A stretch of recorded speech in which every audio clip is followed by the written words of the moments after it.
Republicans have long opposed.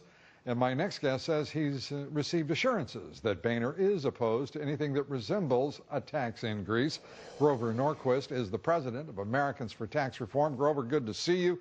A big sigh of relief when Speaker Boehner had an epiphany and realized Republicans are against tax increases? Well, Speaker Boehner and the Republican leadership in the House of Representatives have made it very clear repeatedly, and again Boehner tonight in New York will repeat, there will be no tax increase passed through the House of Representatives between now and 2012, so that if Obama wants to raise taxes, that's off the table.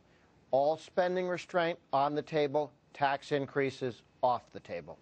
And spending restraint, what form does it take? And are you sure that Speaker Boehner and the Republican-led House and controlled House can deliver?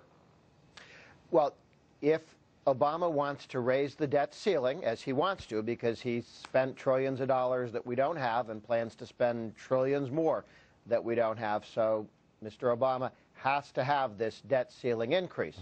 We don't have to. He has to. Mr. Boehner, Speaker Boehner has made it clear that there have to be serious and real and permanent spending reductions of significant size and spending reforms before that would happen. I want to cheer here. I want to say, yeah, great. We're going to see fiscal restraint and responsibility and prudence all come alive in Washington, D.C. My problem is you mentioned the trillions that President Obama has added to the national debt, but you left out the trillions that President Bush added to the national debt. And before him, President Clinton. And you get the point. The point is, Democrat or Republican, we have seen the national debt rise to $14.3 trillion, and we need more money, another raise, a significant raise.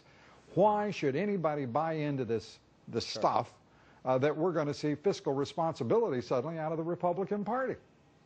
Well, because this is not your father's Republican Party, and it sure isn't George W. Bush's Republican Party.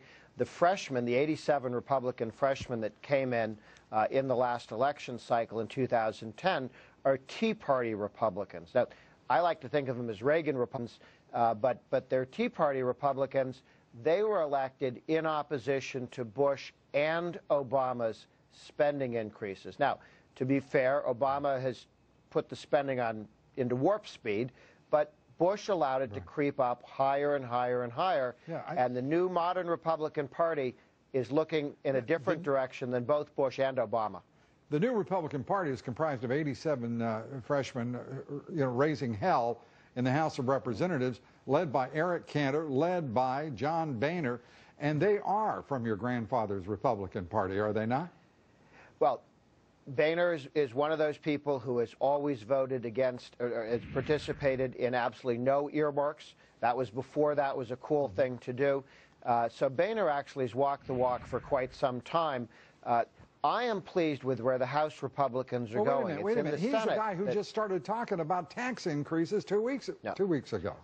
Okay. I called his office as soon as that comment appeared. What happened was Obama was saying maybe we should get rid of some of the tax credits that the oil companies have, which would raise taxes on oil and make the price of oil go up.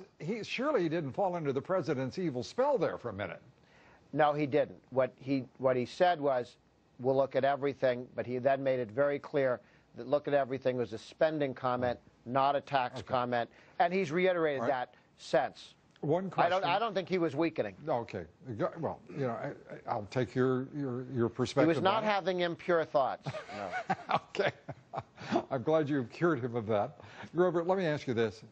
Sure. Putting concomitant spending cuts with any increase, commensurate spending increase in the debt ceiling, I mean, over what time period and how will we know that reduction in spending, if it's not in a very precise time frame, it means nothing either?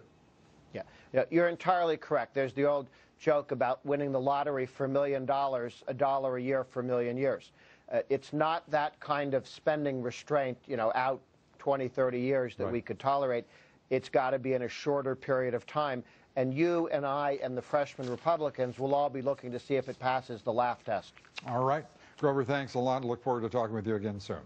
Thank Grover you. Norquist. Questions today remain about what role